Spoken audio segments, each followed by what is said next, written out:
c'est pas toujours facile vivre dans la paix. Si vous êtes parent, vous savez que le sujet de la paix est un gros sujet.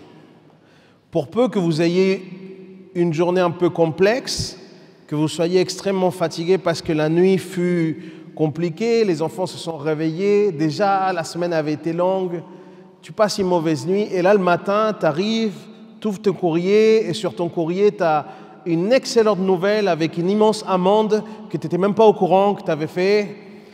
Là, ça commence difficilement et là, tu as le gamin qui vient, il commence à courir partout, il commence à faire... Et là, garder la paix à ce moment-là, ah là là là, c'est surnaturel, on est d'accord? On vit tous dans des contextes dans lesquels préserver la paix, ce n'est pas facile. Pourtant, il y a un mandat. Il y a un mandat pour nous tous. Et c'est le Seigneur qui nous parle. Je vous invite à tout de suite ouvrir vos Bibles à Matthieu chapitre 5. Matthieu chapitre 5. C'est les béatitudes. Heureux ceux. Et les béatitudes, ils ont une particularité, je ne sais pas si vous le saviez, mais si vous voulez bien étudier les béatitudes, peut-être dans votre temps personnel, pour obtenir quelque chose, il faut toujours prendre compte de ce qu'il y a avant. Okay? Aujourd'hui, je vais m'arrêter sur quelque chose de particulier puisque c'est le sujet du jour. On va lire simplement le verset 9. Et je lis dans une version particulière, qui me semble que c'est la Sommeur. Vous avez peut-être une autre version. Vous inquiétez pas, ça reste la Bible. Heureux ceux qui procurent la paix. Vous avez peut-être une version qui dit heureux les artisans de paix. OK? Car ils seront appelés fils de Dieu. Amen? Accordez-moi un instant. Seigneur, on veut que nos pensées puissent être connectées aux tiennes, Seigneur. On veut vraiment amener toutes nos pensées captives à ton obéissance et à l'écoute de ta parole. Merci pour ta parole. Nous confessons que nous avons besoin d'elle. Seigneur, nous te prions de nous parler. Et Seigneur aussi de nous préparer de la meilleure manière afin de recevoir ce que tu as à nous dire ce matin. Au nom de Jésus. Amen. Cette prédication ne devrait pas vous faire m'aimer plus, mais je prends les risques. Ok? C'est une prédication de Pasteur Cactus, ok, qui pique un peu. Mais je crois savoir où est-ce que le Seigneur veut nous amener. Je trouve qu'on utilise souvent ce passage un peu à tout va, être artisan de paix. Et il est vrai que chaque chrétien est appelé à être un artisan de paix. Autant dans la société, dans l'Église, mais encore plus important, les amis, et je vais mettre un point d'honneur là-dessus, encore plus chez nous, dans notre famille. Parfois, il n'est pas si difficile que ça que d'être un artisan de paix à l'extérieur, mais à l'intérieur, ça peut représenter un défi immense. Je connais des personnes comme ça, et moi-même, j'ai vécu quand je travaillais quand j'étais assistant achat. Il ne m'était pas très difficile de pouvoir être quelque part un artisan de paix dans mon lieu de travail. Par contre, chez moi, c'était comme si j'étais une autre personne. Et je sais que vous ne vivez pas ça. C'était mon cas, moi. Mais je tiens à vous dire que dans la famille, c'est là particulièrement notre appel. Et Dieu sait que par moments, à certaines saisons, cela nous est extrêmement difficile. Le Seigneur le sait. Maintenant, de quelle paix parlons-nous? De quelle paix parlons-nous? Parce que ce même Jésus, il va nous parler de cette action, procurer la paix, qui est quelque chose qui caractérise les enfants de Dieu, mais lui-même, il va faire une autre déclaration qu'au premier abord peut controverser ce qu'on vient de lire. Si vous lisez avec moi Matthieu 10, verset 34, ce même Jésus va dire quelque chose qui semble être l'opposé, même si ça ne l'est pas, je vous le rassure. Matthieu 10, verset 34, dit, Jésus dit qu'il n'est pas venu apporter la paix, mais l'épée. L'épée, qui est symbole du combat, mais aussi de la parole, ok? En fait, la réponse du pourquoi est-ce que Jésus semble dire quelque chose d'aussi controversé se trouve juste les 2 versets qui suivent, du 35 au 37. Il dit « Oui, je suis venu opposer le fils à son père, la fille à sa mère, la belle-fille à sa belle-mère. » Et combien savent que ça, c'est pas très difficile? Ok? La belle-fille à sa belle-mère. On aura pour ennemis les membres de sa propre famille. Mais voilà ce qui est écrit. Celui qui aime son père ou sa mère plus que moi n'est pas digne de moi. Celui qui aime son fils ou sa fille plus que moi n'est pas digne de moi. Et c'est extrêmement fort que notre Sauveur, notre Seigneur Jésus-Christ dit ça aussi clairement. Ce texte est fort parce qu'il n'est pas ici question de ne pas aimer notre famille. Ce n'est pas ça qu'il est en train d'encourager. La nuance se fait dans le fait d'aimer plus. Aimer hors catégorie, en fait. Et je ne sais pas vous, mais par moments, je crois que nous avons tendance à oublier que nous avons un Dieu jaloux. Un Dieu jaloux qui exige toujours l'exclusivité. Il l'a exigé déjà du temps d'Égypte avec le peuple d'Israël. Il l'exige aussi dans l'Église primitive. Et je crois qu'envers chacun d'entre nous, il exige encore cette exclusivité parce qu'il y a quelque chose dans son amour qui est jaloux. Ça, c'est une autre prédication qu'on verra à un autre moment.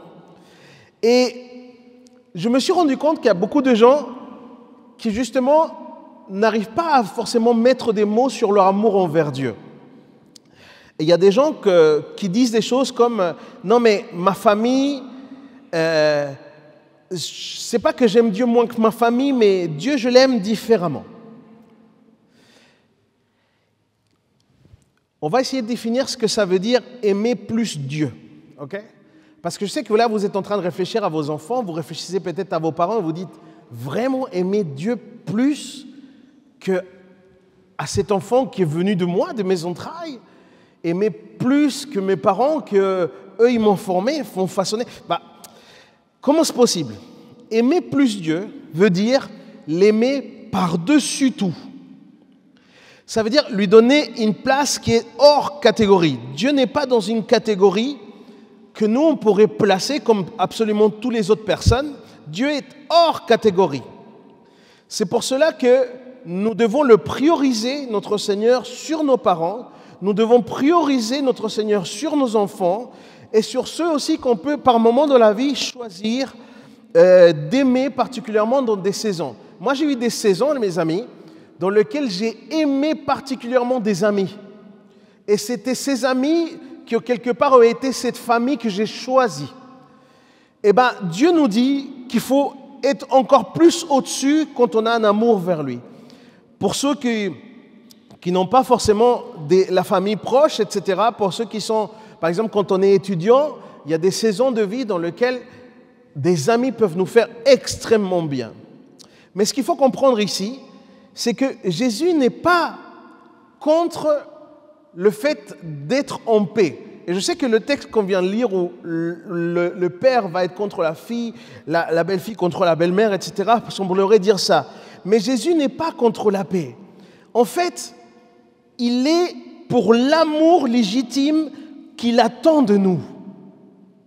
Dieu attend un amour de notre part et je crois que cet amour, il nous est impossible de vraiment l'atteindre si nous ne sommes pas déjà dans la paix avec lui, en fait. Et il en va sans dire que sans avoir fait la paix avec Dieu, eh ben, il sera difficile aussi de pouvoir être quelqu'un qui procure la paix pour les autres, pour notre entourage. Donc je parle particulièrement ce matin de la paix qu'on retrouve dans les relations. Et je vous confesse, c'est un sujet qui m'a énormément coûté, personnellement. Et c'est important pour moi de vous le partager parce que c'est un sujet qui il y a 4 ans, j'ai dû prendre très très au sérieux, vous allez voir pourquoi. Et du coup, depuis 4 ans, c'est un sujet qui est là au fond de mon cœur et que je n'ai jamais voulu traiter de manière superficielle. Parfois, parce qu'on est dans une communauté et qu'il y a différentes personnalités, on n'arrive pas à aborder vraiment la profondeur des choses. J'ose espérer que le Seigneur me permettra de pouvoir être le plus profond, le plus authentique par rapport à ce que la parole de Dieu nous dit. J'ai cette profonde conviction, les amis, que la paix que Dieu nous donne, la paix dans laquelle nous devons vivre, doit être en cohérence avec notre vie de disciple. C'est-à-dire que la paix que Dieu nous demande de procurer doit être digne de lui. Et je vais bien peser mes mots là. Et la raison est simple, et c'est ça qui donne le titre à mon message, c'est que la paix dont il est question ici, c'est une paix qui a coûté énormément cher. C'est une paix qui a eu un grand prix, vraiment. Et si je vous dis qu'il y a une paix qui a coûté très cher, ça veut dire aussi qu'il y a une paix, les amis, qui n'est pas chère. Il y a une paix qui est en fait corrompue, tout simplement. Je vais dire les mots ce matin. C'est la paix diplomatique, la paix d'apparence. On parle de paix, mais en fait, ça reste quelque chose de superficiel. Personne dit amen à ça, je sais. Je crois que Dieu, lui, nous appelle à autre chose. Je crois que Dieu nous appelle à une paix sans compromis. Et voilà ce que j'entends par paix sans compromis. Si Dieu est un Dieu de vérité, la paix qu'il nous demande d'exercer doit être basée sur la vérité. Rien de politiquement correct, rien qui puisse se corrompre, mais juste de la vérité. Vous savez, comme chez les Américains, jurez-vous de dire la vérité, rien que la vérité. Cette paix-là, en fait. Et je vais prendre un exemple très très simple. Certains d'entre vous peut-être allaient me détester après cet exemple, mais ce n'est pas grave. Il y a un prix pour la paix. Ok? Si ton fils, si ta fille, je vais dire un truc, il y a des enfants ici, ils ne vont pas aimer que je dise ça. Ce n'est pas grave. Si ton fils ou ta fille font n'importe quoi chez toi, ils sont dans une rébellion, ils sont dans une désobéissance. Si ton fils ou ta fille s'abandonne dans un vice, si ton fils ou ta fille ne contribue absolument en rien, qui sont quelque part les rois de la maison, je sais que je me suis trompé, c'est qu'à Paris ça, ok? Je me suis trompé. Mais entendez-moi bien jusqu'au bout. Si ton fils ne contribue en rien, il ne fait même pas son lit, ok? Et tu dis, mais il est tellement mignon, il a 40 ans, il a 40 ans. Si ton fils ou ta fille ne contribue en rien, et toi, pour maintenir la paix, tu décides de ne rien dire, ce n'est pas la paix de Jésus.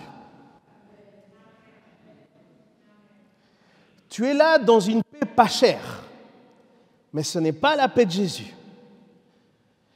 Ce n'est pas non plus de la sagesse, parce que tu te dis, mais comme ça c'est calme, etc. Ce n'est pas non plus de la sagesse, mon ami. C'est une paix corrompue, biaisée et pleine de compromis.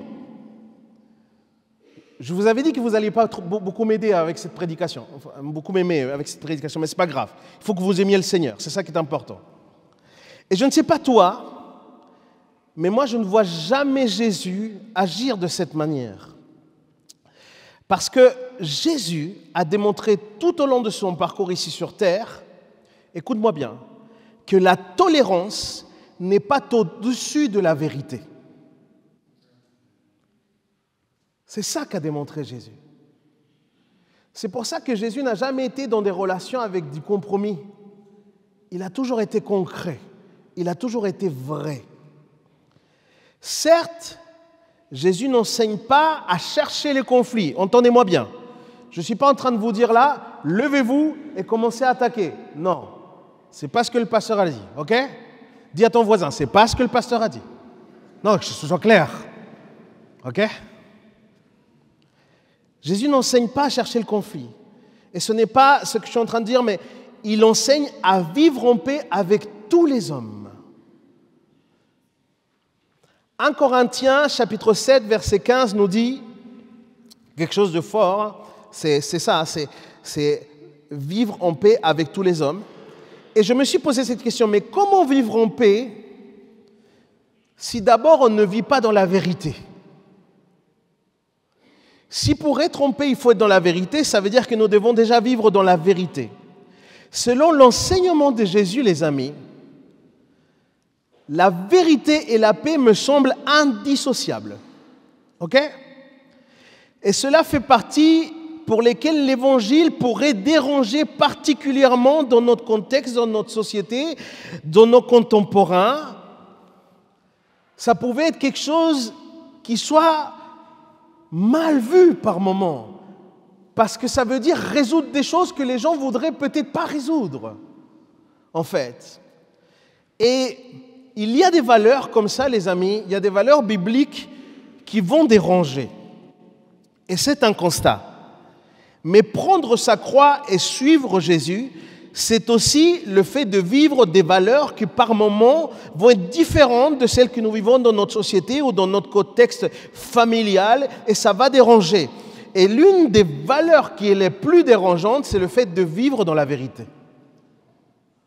Ça coûte. Vivre dans la vérité veut dire qu'au préalable, on considère que la parole de Dieu a la vérité absolue.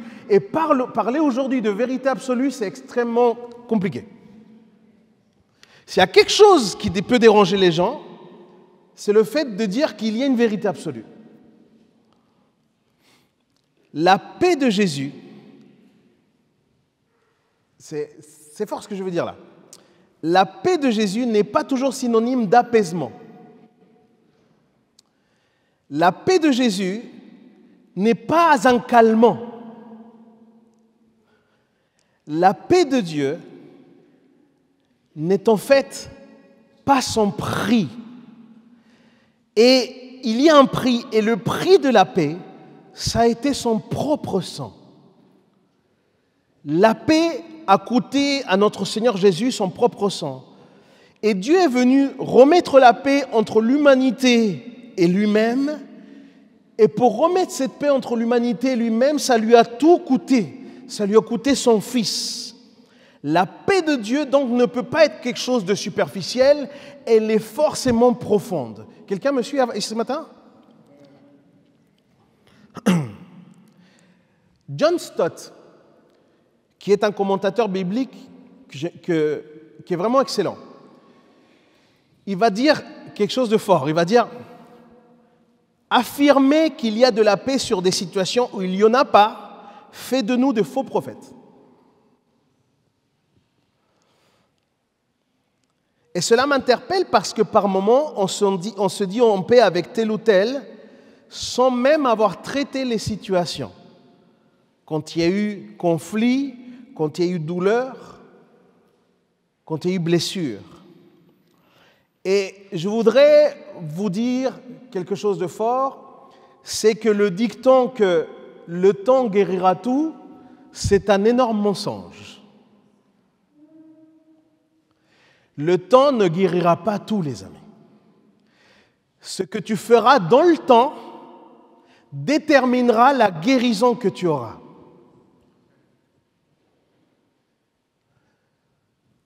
Et je sais que ça, c'est quelque chose qui est dit un peu partout, mais le seul qui peut nous guérir de blessures extrêmement profondes, parce que les blessures relationnelles peuvent atteindre le plus profond de nos entrailles, et le seul qui peut nous guérir, c'est Jésus. Le seul qui peut guérir ça, c'est Jésus.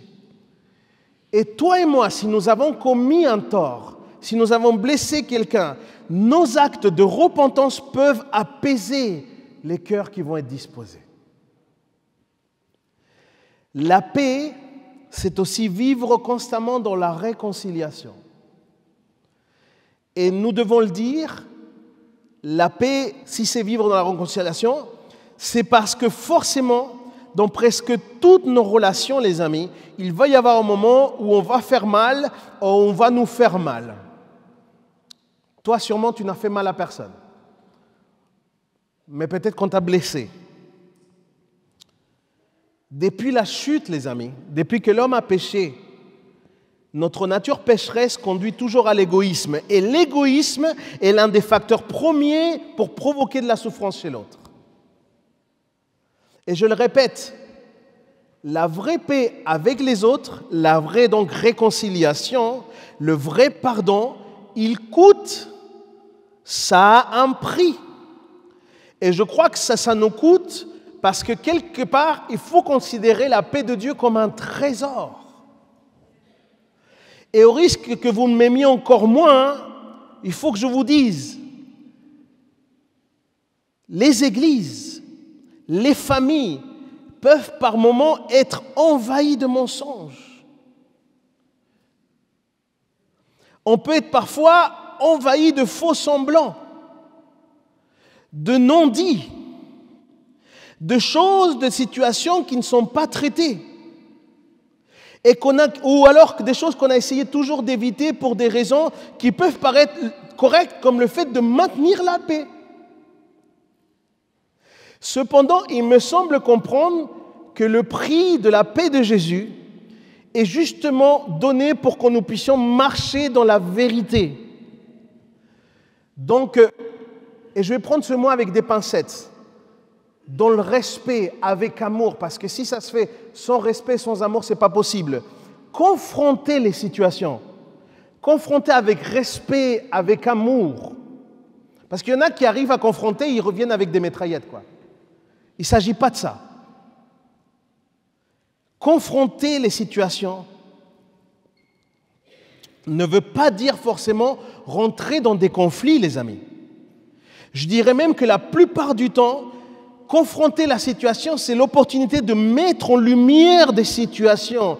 Et quand on met en lumière des choses, les amis, c'est là où Jésus peut intervenir. Parce que quand nous maintenons les choses cachées, ça reste dans l'obscurité. Et Dieu n'agit pas dans l'obscurité.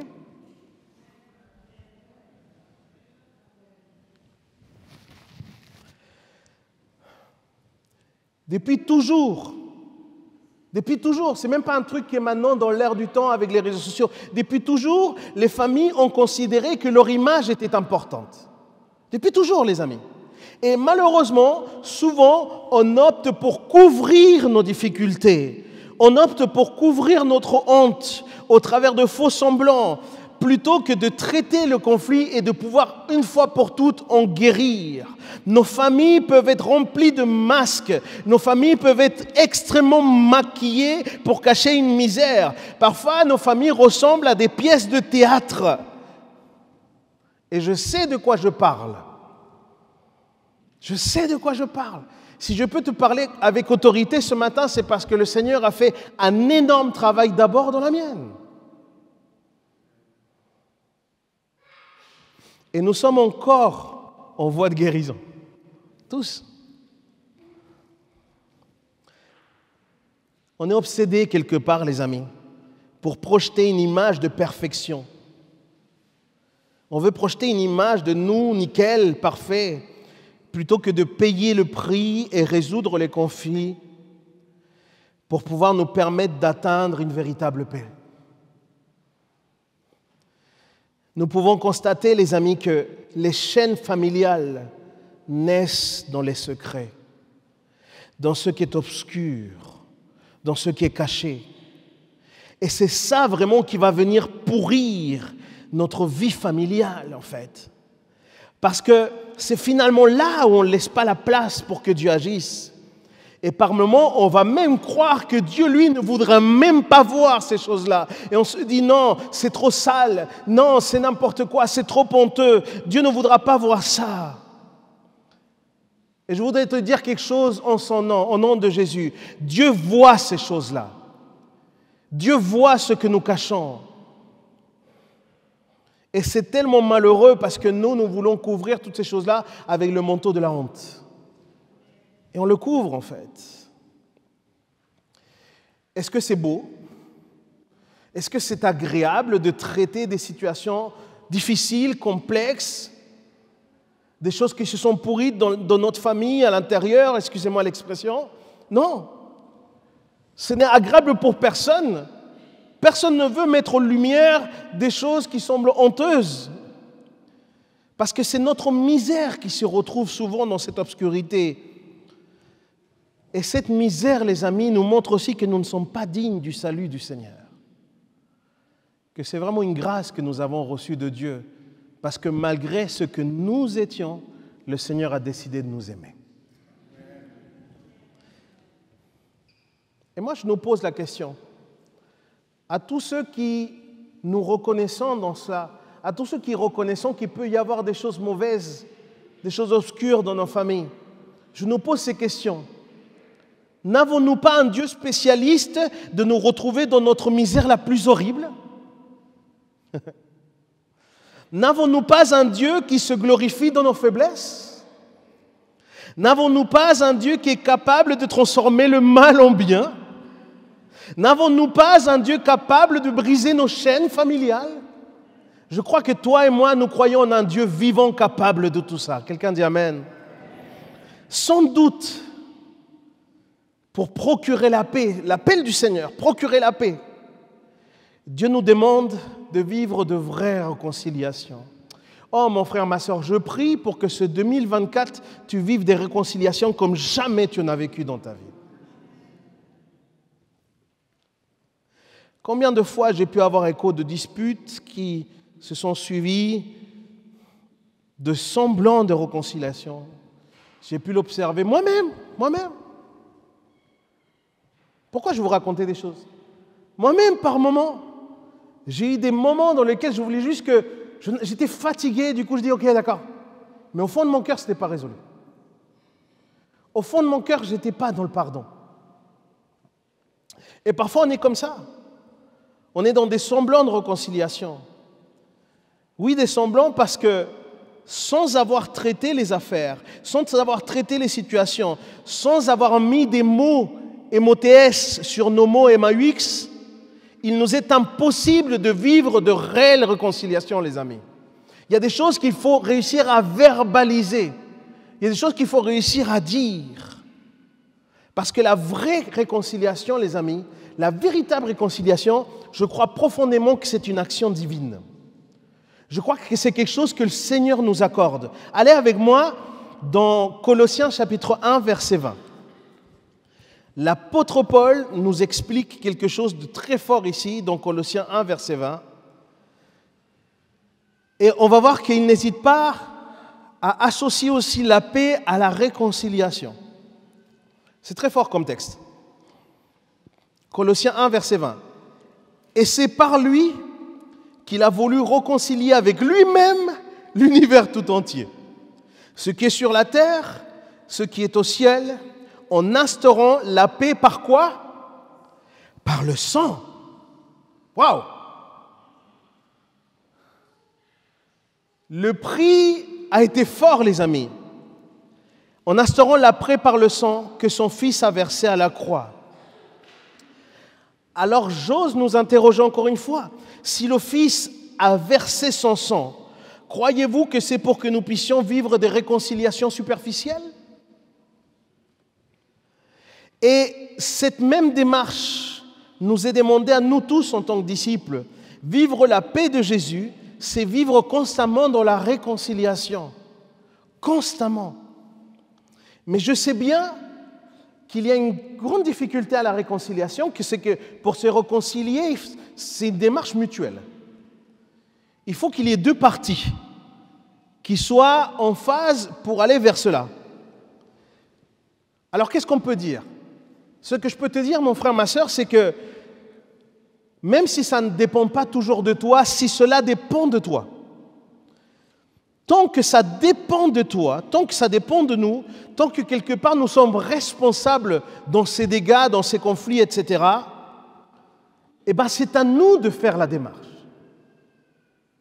C'est à nous de faire la démarche, les amis. Est-ce que ça va nous coûter? Oui. Bien sûr, ça va nous coûter. Et généralement, ça met un bon grand coup à notre orgueil. Parce que souvent, les amis, mes frères, mes sœurs, nous ne voulons pas ne pas avoir raison. Nous voulons garder le fait d'avoir toujours raison. Mais quand on constate la souffrance chez l'autre, quand on constate le dérèglement que ça peut provoquer chez une personne, la situation qui a été vécue, je crois que c'est des raisons valables pour abandonner notre argumentaire si bien préparé et simplement, humblement, nous présenter devant la personne et aller dans une démarche de réconciliation. C'est alors que nous gagnerons en humilité et c'est alors que nous vivrons vraiment en tant que disciples de Jésus. Quelqu'un dit Amen? Je voudrais être clair. Dieu fait grâce à toutes les familles, mes amis. Parce que nous avons un Dieu de grâce.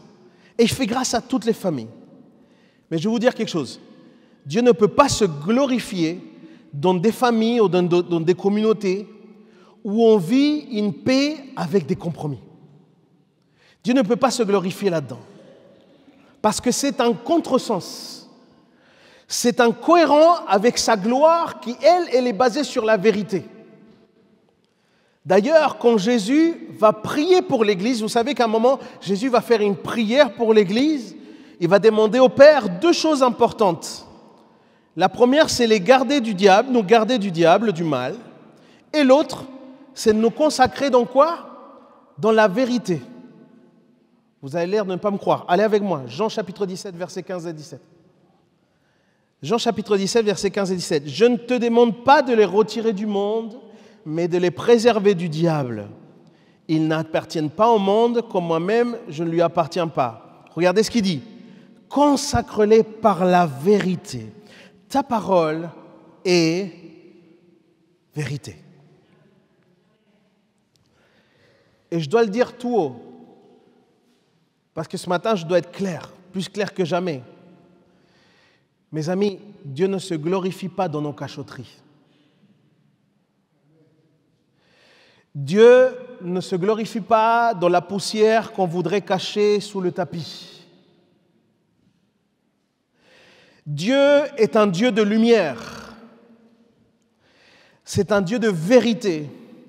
Et la paix se trouve dans la lumière et dans la vérité qui est dans sa parole.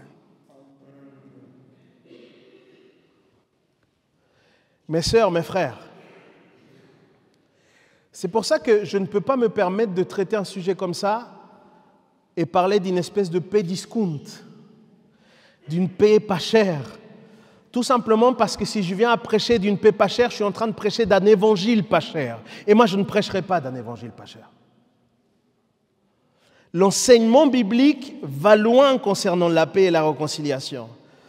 Et je ne sais pas si on mesure tout ce que ça implique, la repentance, parce que quand on va se présenter devant quelqu'un dans un souci de réconciliation, on va avec de la repentance, c'est-à-dire on va avec le fait de reconnaître le mal qu'on a causé, le regretter de manière tout à fait sincère, et tant que possible, tant que nous en avons le moyen, le réparer. Et je vois ça exactement dans l'un des plus beaux exemples de réconciliation que je trouve dans la Bible. Pour moi, ça reste l'une des plus belles histoires bibliques. Genèse 25, il y a deux frères, Jacob et Ésaü, qui sont dans une dispute atroce. Leur relation s'est vue complètement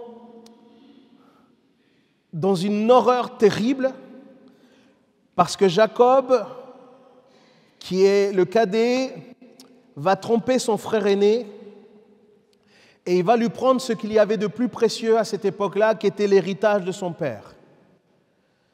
L'héritage, c'était en fait sa bénédiction, une bénédiction particulière qui était destinée au premier-né dans la famille. Et Jacob et sa maman d'ailleurs vont être dans une histoire rocambolesque, vraiment. Il va se déguiser quelque part en son frère. Son frère était poilu, du coup il va mettre des peaux avec des poils. Et au moment où le papa va mourir, c'est Jacob qui va venir auprès de lui et va recevoir cette fameuse bénédiction. À cause de cela, Ésaü, voyant qu'il avait tout perdu, il va se promettre à lui-même de se venger, quitte à tuer son frère. Son cœur était rempli de haine, les amis. Son cœur était rempli de colère. Et Jacob alors fuit pour sa vie et commence un chemin rempli d'événements importants. Mais pour faire court, parce que le temps avance, au milieu de cette fuite, alors que Jacob fuit pour sa vie, Dieu vient à la rencontre de Jacob. Et Dieu va faire quelque chose de spécial. Dieu va transformer le cœur de Jacob. Et il va toucher tellement profondément la vie de Jacob qu'il va lui changer même, il va lui donner sa véritable identité, il va lui changer le nom. Le changement fut tellement fort, les amis, qu'alors qu'il fuyait son frère Ésaü, il va prendre la décision d'aller à sa rencontre maintenant. Il va décider d'aller le rencontrer. Tout ça, c'est dans Genèse 32 et puis Genèse 25, vous allez pouvoir voir tout ça. Ce qui m'interpelle, les amis, c'était que le cœur de Jacob était tellement repentant qu'il était disposé à reconnaître sa faute et quelque part à en payer de sa vie. Et il voulait aller jusqu'au bout de sa démarche. Parce qu'il avait commis un mal et quand il s'était retrouvé dans ce rendez-vous avec le Seigneur, il s'était passé quelque chose de fort, les amis. C'est que Dieu l'avait convaincu. Il l'avait convaincu de son erreur aussi. Et vous savez, quand il y a quelqu'un qui est convaincu, ça produit ce qu'on appelle des fruits de repentance. La repentance, ce n'est pas simplement le fait d'envoyer un texto à ton ami et lui dire pardon. Il y a des actes. Il y a des fruits.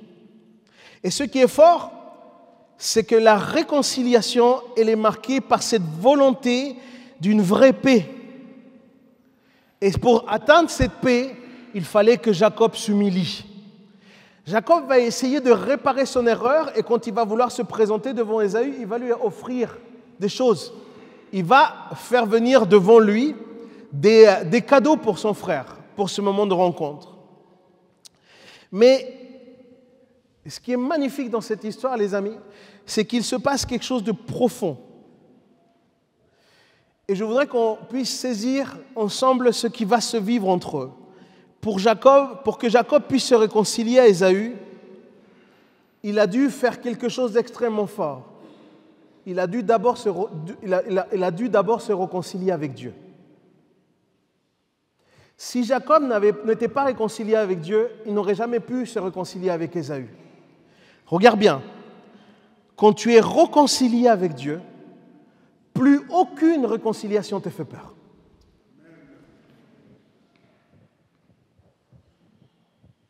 Quand tu es en paix avec Dieu, aucune confrontation te fait peur. Et c'est exactement ce qu'a vécu ici Jacob. Et je voudrais vous lire ce texte. Genèse 33, verset 2. La Bible dit, « Il se prosterna 7 fois jusqu'à terre avant d'arriver chez son frère. » L'acte est fort. Il se prosterne 7 fois à terre jusqu'à arriver devant son frère. Et qu'est-ce qui se passe? Ésaü courut à sa rencontre, le prit dans ses bras, se jeta à son cou et l'embrassa. Et tous les deux se mirent à pleurer. C'est extraordinaire. Mais qu'est-ce qui s'est passé? Qu'est-ce qui s'est passé dans le cœur d'Ésaü au moment où il a vu son frère tout au loin, qui de temps en temps se mettait à genoux et il le voyait peut-être pleurer au loin? qu'est-ce qui s'est passé dans le cœur d'Ésaü? Un cœur qui était rempli de haine, un cœur qui était rempli de colère, avec quelque part une juste raison. On lui avait fait du mal, mais qu'est-ce qui s'est passé dans le cœur d'Ésaü pour qu'il puisse venir à la rencontre de son frère de cette manière, les amis? Qu'est-ce qui s'est passé? Tu sais, je crois que quand on se dispose réellement à la repentance, je crois que quand on se dispose vraiment à la réconciliation, à la manière de Dieu, je crois que quand il y a de réels actes, des fruits, que tu te mets à genoux, ça veut dire que tu t'humilies et que tu pries le Seigneur. Je crois que le Seigneur est capable de changer un cœur rempli de haine, rempli de colère, et de pouvoir atteindre cette réconciliation que Dieu désire pour ta vie. Est-ce que ça coûte? Oui, ça coûte. Ça nous coûte, les amis. Le chiffre 7 dans la Bible, vous n'êtes pas sans savoir, c'est le chiffre qui veut dire la perfection. C'est la boucle est bouclée, ça veut dire que tout est complet. Donc symboliquement, cet acte de Jacob est fort. En fait, il se prosterne 7 fois, ça veut dire qu'il était totalement repentant. Ça veut dire qu'il aspirait une véritable paix. Pas une paix superficielle. Il ne voulait pas une paix corrompue. Il voulait une paix basée sur la vérité. Il voulait une paix basée sur des actes. Et Dieu va briser cette chaîne de haine et de colère et de mensonges dans leur famille. Et Dieu va restaurer cette famille. Et c'est ce que je proclame pour toi, mon frère, ma sœur.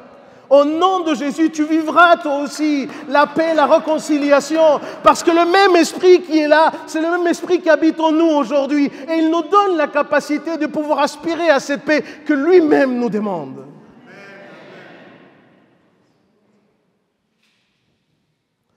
Mon frère, ma sœur, la vérité libère. Vivre dans la vérité, ça libère. La vraie paix nous transforme. La vraie paix fait une différence totale dans notre vie et dans celle de nos prochains. Et c'est pour ça que Dieu nous pousse à être des procurateurs de paix, des artisans de paix, les amis. C'est la volonté du Seigneur pour chacun d'entre nous. Oh, je crois que le Seigneur va faire quelque chose de spécial en ce 2024. Dieu va faire de belles choses, mon frère, ma sœur. Dieu va libérer des cœurs. Des cœurs qui sont lourds, Dieu va les libérer. Et nous allons rentrer dans ce temps de jeûne et prière où il y a cette promesse, je le guérirai. Je ne sais pas s'il y a quelqu'un qui prend cette promesse pour lui. Moi, je la prends pour moi. Seigneur, je guérirai. Ce janvier ne passera pas que tu n'auras pas provoqué cette guérison dans ma vie, Seigneur.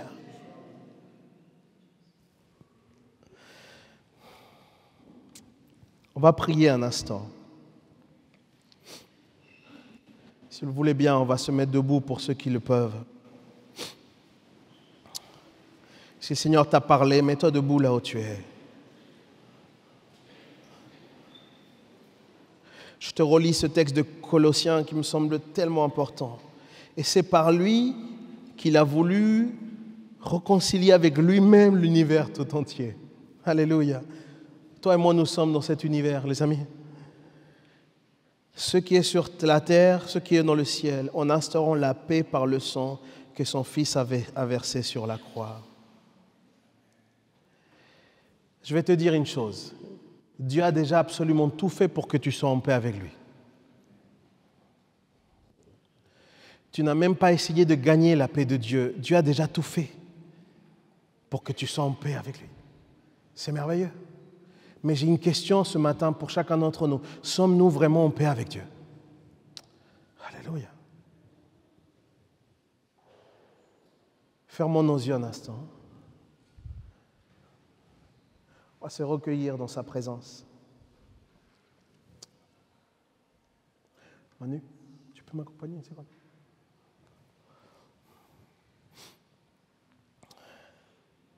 C'est pour lui et par lui qu'il a voulu réconcilier avec lui-même l'univers tout entier. Dieu a payé le prix de la paix. Le prix de la paix, c'était le sang.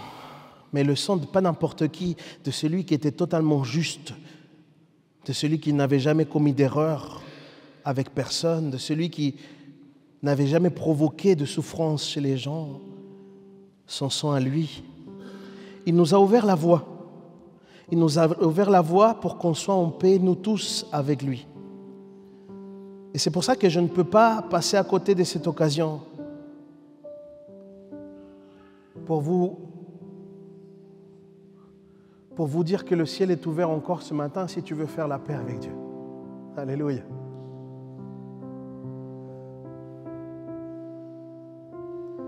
Si tu as besoin de faire la paix avec Dieu. La paix, ça coûte. Peut-être que ce matin, il va te falloir du courage. Mais je vais te dire une chose. Si tu n'es pas en paix avec Dieu, tu ne peux pas aspirer à être en paix avec les autres. On va commencer par le début. Alors, si tu veux être en paix avec Dieu, là où tu es, mon frère, ma soeur, avec tout le monde, ses yeux fermés, parce que ce n'est pas un spectacle. C'est un moment intime avec le Seigneur. Tu es là. Notre frère Manu nous le disait au début, au niveau de la louange, il disait, Jésus est là. Et je le crois, Jésus est là.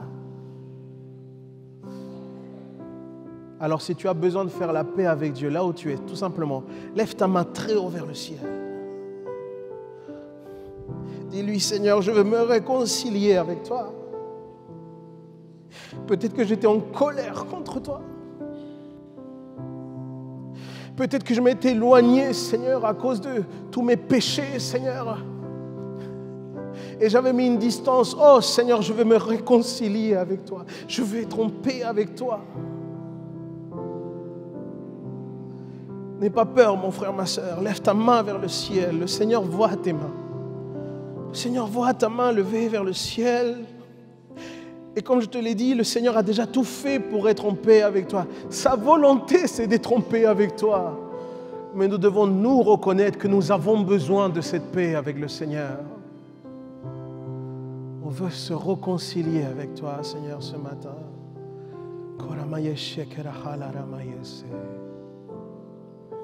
Seigneur, ta présence est ici. Et tu vois ces mains levées, Seigneur. Tu vois ces mains levées. Des cœurs, Seigneur, qui souhaitent vivre dans la liberté que tu nous donnes au travers de ta paix. Seigneur, nous ne voulons pas faire semblant. Nous ne voulons pas porter des masques. Nous voulons venir tels que nous sommes, aussi imparfaits. Mais nous voulons vivre dans la réconciliation avec toi, Seigneur. Réconcilier avec toi, avoir une vraie relation, Seigneur, avec toi.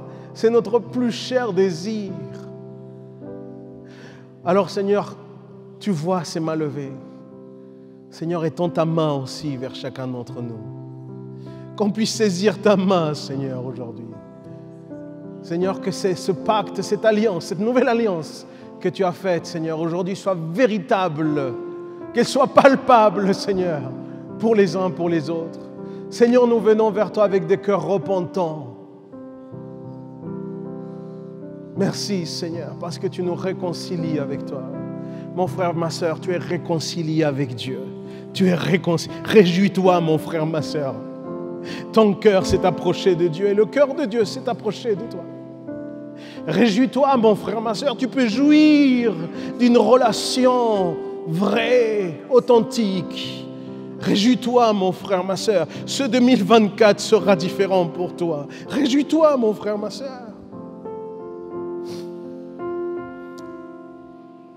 Maintenant, on va tous prier ensemble parce que peut-être au travers de cette prédication, le Seigneur t'a ramené en mémoire des situations qui ne sont pas résolues.